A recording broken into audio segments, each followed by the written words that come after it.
In this video, you'll learn how to join a meeting in Calendly.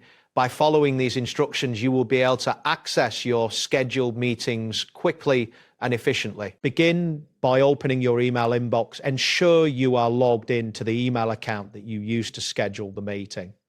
This is important as the confirmation email will be sent to that specific address. Next, locate the Calendly confirmation email in your inbox.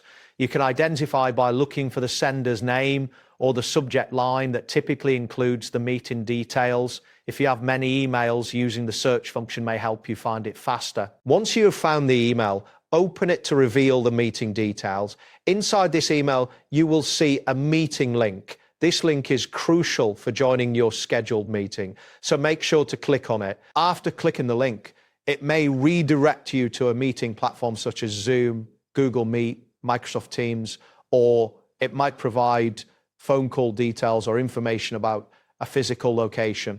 Pay attention to any prompts or instructions that appear after clicking the link. At the scheduled time of the meeting, you will need to click Join Meeting on the platform that opened. Ensure your audio and video settings are configured correctly before joining to avoid any technical issues during the meeting. Keep in mind that depending on your internet speed, the loading time may vary. A stable connection is essential for a smooth experience. Additionally, if you are using a video conferencing tool, it may require an application to be installed beforehand, so check for that. That wraps up today's guide. Thanks for watching, and catch you in the next tutorial.